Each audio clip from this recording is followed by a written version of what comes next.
Достар, барлықтарыңызға сәлем. Бүгінгі күннен бастап біз химия сабақтарын өтіп бастаймыз.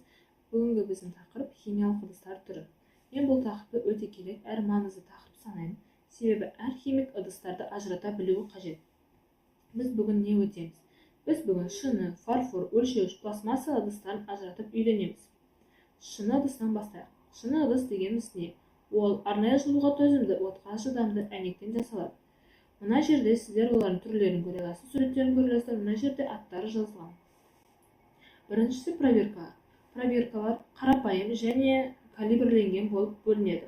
Олар аз мөлшерде және қарапайым тәжірибе жүргізу үшін қажет. Келесі зертханалық стакандар. Әртүрлі зертханалық тәжірибелерді орындауға арналған. Стакандар әртүрлі көлемде болады. Құйғышы бар және жоқ, қарапайым және калибрленген болып бөлінеді. Келесі колба. Колбалардың үш түрі болады. Дөңгелек колба, конус тәрізді және механизм колбасы. Ең көп қолданылатын ол конус тәрізді колба. Төртінші, химиялық воронкалар, немесе химиялық құбыршақтар.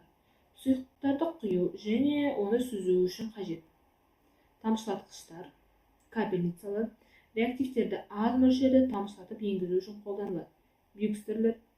Бюкстерлер сұйық және қатты заттарды өлшеу және сақтау үшін арналған.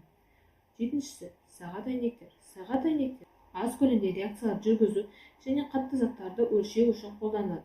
Шыны таяқшалар. Шыны таяқшалар химиялық ыдыстағы заттарды араластыру үшін арналған. Салқындатқыш немесе тоңазытқыш. Тоңазытқыштар әртүрлі заттарды қыздырған кезде түзілетін бум мен конденсаттарды салқындату үшін қолданылады. Келесі, кристаллизаторлар. Кристаллизаторлар қаныққан ерітінділерден азаттардың кристалдарын алу немесе химиялық стакандар мен колбаларды салқындату үшін қолданылады. Және бұл үлкен аппарат, кип аппараты. Сутегі, сірке қышқылы, көміртек оксиді және басқа да газдарды алу үшін қолданылады. Келесі бізде фарфор ыдыстар. Фарфор ыдыстар. Шыны ыдыстармен салыстырғанда фарфор ыдыстар қышқылдар мен сілтілерге әлде қайда төзімді, сондай-ақ олардың жылуға төзімділігі жоғары. Фарфор бұйымдары шамамен 1200 градус Цельсияға дейін температураға дейін қыздыруға болады. Енді мына жерде тура жаңағындай суреттері және атаулары жазылған. Фарфор стакандарынан бастайық. Фарфор стакандары реактивтерді сақтау, өлшеу, қыздыру, араластыру үшін қолданылады. Жалпы айтқанда оның қызметі өте үлкен химияда.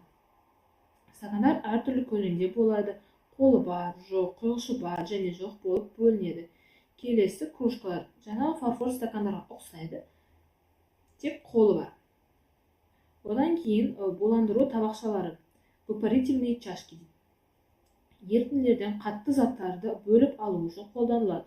Бұл үшін ерітінділер қыздырылады, нәтижесінде су немесе ішіндегі сұйықтық буланып шығады. Тигелдер қатты заттарды қақтау, балқыту және жандыру үшін қолданылады. Фарфор кегілдер ішіндегі қатты заттарды ұстақтау үшін қолданылады. Және қасық немесе шпатель. Заттарды іріктеу, сүзгілерден шөгінділерді алу және басқа да көптеген жұмыстар үшін қолданылады. Келесі бізде өлшеуіш ыдыстар. Өлшеуіш ыдыстар, колбалар, өлшеуіш цилиндрлер, мензуркалар, пипеткалар және тағы басқасы болып бөлінеді. Сұйықтардың көлемін өлшеу үшін қолданылады.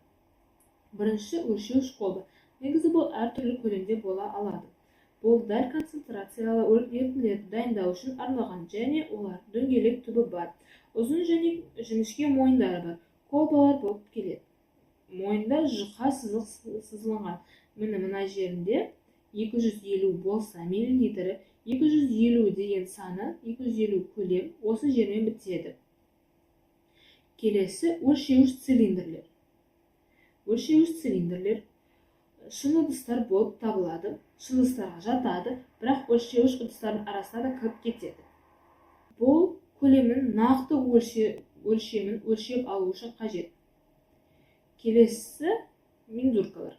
Мензуркалар қабырғасына белгілері бар конустық пішіндегі ыдыстар.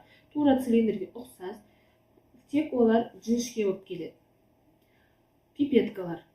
Пипеткалар салыстырмалы түрде аз көлемдегі сұйықтарды дәл алу үшін қолданылады. Мысалы, 2 мл пипетка болады, 10 мл пипетка болады.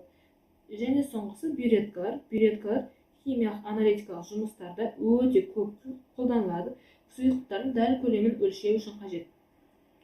Олар әртүрлі конструкцияда болуы мүмкін, және әртүрлі көлемде болуы мүмкін. Және соңғысы пластмасс ыдыстар. Зертханалық тәжірибеде полимерлі материалдан, яғни полиэтилен, пропилен, фторопласт және тағы басқаларынан дайындалатын ыдыстар түрлері. Химиялық төзімділігі жоғары болғанымен, мұндай ыдыстар жылуға төзімділігі төмен. Себебі олар пластмастан жасалған. Сондықтан олардың қыздыруы қажет етпейтін жұмыстарда ғана қолданылады. Мысалы, қатты немесе сусызданған заттармен қолдануға болады. Осымен біздің тақырыбымыз бітті. Мына жерде сіздер сұрақтарды көре аласыздар. Бұл сіздерге тапсырма ретінде болсын. Химиялық ыдыс пен жабдықтар қандай материалдардан жасайды? Бірнеше мысал келтіру керек болады. Екіншісі, сізге дәл белгілі 1 мл суды өлшеу қажет. Мысалы, бұл мақсатта мензурканы қолдануға бола ма? Судың көлемін ең дәл өлшеу үшін қандай өлшеуді қолдануға болады? Өз таңдауыңызды негіздеңіз. Түсіндіріңіз яғни. Сосын үйде қолданылатын шыны стакандарын химиялық зертханада ерітінділерді қыздыру үшін пайдалануға бола ма? Жауабыңызды негіздеңіз, яғни түсіндіріңіз. Осымен сабағымыз бітті. Назарларыңызға рахмет.